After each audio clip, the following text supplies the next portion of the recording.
First of all, let me take you through the newspaper headlines very, very quickly. We've got on the front of the Sunday Telegraph, Sunak snubs Johnson over new Brexit deal. Front of the Sunday Times goes with the same theme. I'm the PM who will get Brexit done, says Sunak. The Observer, really fascinating investigation the newspaper's done, revealed 1 in 100 police faced criminal charge in 2022.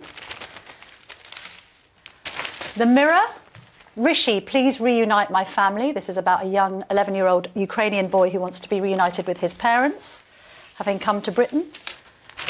The Sunday Express goes with crackdown on £40 million migrant lawyers. The Mail on Sunday, Tories anger over Charles EU schmooze. And The Sun on Sunday, Putin pal paid for royal pool. Just to explain, this is somebody who's linked to Vladimir Putin, who's paid for the swimming pool at the school that's attended by Prince George, Princess Charlotte and Prince Louis. Now, let's get straight into the newspapers with my former colleague at the Express, Patrick O'Flynn, now a journalist and a former MEP, does a lot of work for GBNews and others. Lovely to see you this morning, Patrick. Lovely to be here. Great timing as well, with everything Brexit Yes. back on the menu. Let's get straight into that. Now, you've chosen the Mail on Sunday's splash. This idea of the government trying to bring the king into the negotiations on the protocol, but it didn't all go to plan. No, and when you get a big headline like the Mail on Sunday has got, it's quite instructive to read through the story and see who the named person is. And in the Mail on Sunday today, the row about bringing the king into politics, it seems to be mainly based on Jacob Rees-Mogg, using, by his standards, quite sort of demagogic language that the Prime Minister is unwise to subject the king to his transient political imperative.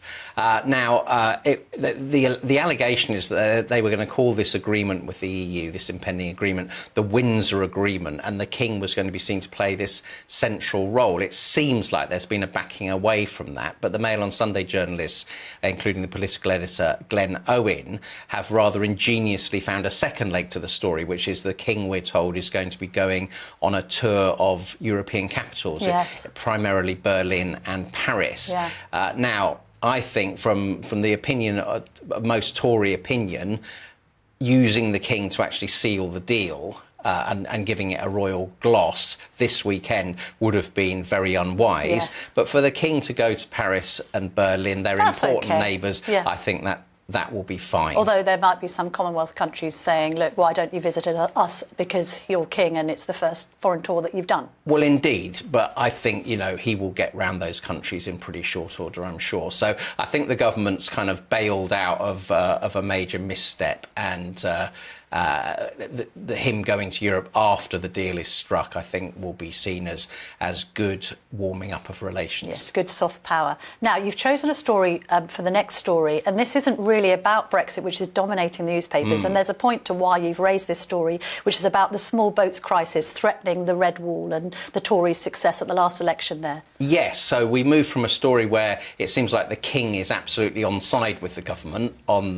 the Northern Ireland Protocol, the New Deal with the EU, to, as you might recall, when he was mere Prince of Wales, he was one of the great and the good who said that they didn't like the Rwanda scheme. Yes. And yet Rishi Sunak, we're told, is coming forward with a much more version of that, where anyone who arrives illegally in this country won't be able to claim asylum and won't be able to stay. So it's the Rwanda scheme writ large, but Red Wall Tory MPs like Brendan Clark-Smith are pointing out, well, it's all right talking a good game, but you haven't delivered. You haven't even launched the legislation yet. And all we've had from Sunak's administration is a deal with France on policing, which hasn't worked because the numbers in January and February are actually worse than last year.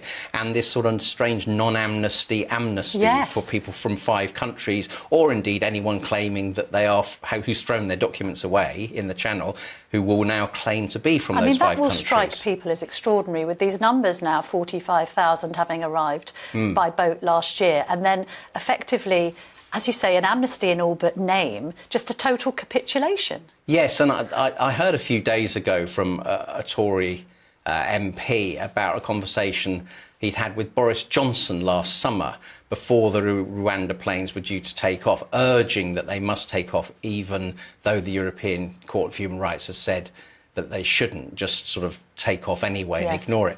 And apparently Boris Johnson's position was we must have strategic patience. Well, strategic patience on this issue didn't work for Boris Johnson, and I would suggest Rishi Sunak needs some strategic impatience. Yes, some urgency. Yes. Some urgency to this issue, which I think the public is demanding. Now, you've also picked another story which was in The Sun on Sunday, again about migration, and this is a story suggesting that the Blob has blocked the PM's plan for migrant tents. These were tents to take people out of hotels, because we know that voters don't like the fact that their often seaside towns are being overrun by people being housed awaiting their asylum claims. Yes, so this turns out that there is an unrepealed EU regulation. Of course there is, yes. Well, we know there's a few hundred of those that the government hasn't got around to scrapping, which allegedly says that you must house asylum seekers in sort of permanent, solid buildings and not sort of tents or barracks or whatever it might be.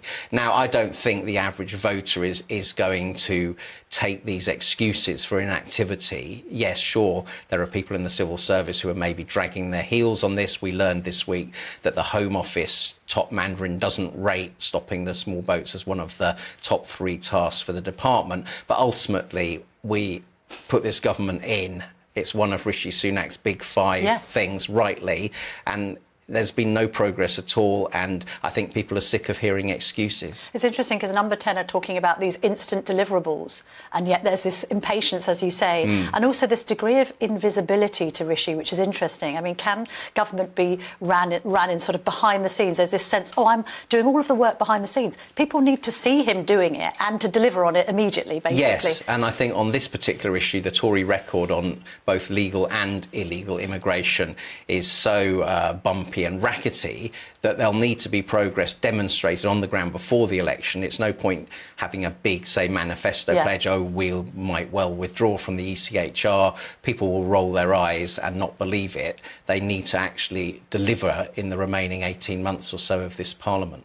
Quick word on transgender prisoners. There seems to be no victory for those who are arguing that the likes of Adam Graham should never have gone anywhere near a women's prison. Yes, certainly in terms of policy in England and Wales, this is a, hurrah, hurrah, Conservative government doing something conservative. Yes, and shock. Yes, and Dominic Raab coming up with a new approach that trans women prisoners, not just ones who've committed sex crimes, but crimes of violence, will be forbidden from the women's prison estate. And I think even more importantly, trans women who are still intact biological males as a category, and not people might not know, but that's most trans women, will not be allowed, whatever the crime, to be in a woman's prison. So the position south of the border, I think, much more common sense now than the one prevailing up in Scotland. Absolutely. Let's just try and squeeze in this last story on the front of the Observer, because it is a good investigation, this.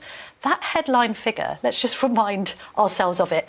1 in 100 police face criminal charge in 2022. 1 in 100. This isn't just a complaint, this is a criminal charge. Absolutely. So it's gone through the whole process of the CPS weighing up a file and saying, yes, there's a reasonable chance of conviction and prosecutions in the public interest here. I almost thought that can't be right. And you read it and it is right. Almost 1,400 police officers. And it's clearly not just a Met problem. We thought it might just be a Metropolitan Police problem, but it's an across the country problem.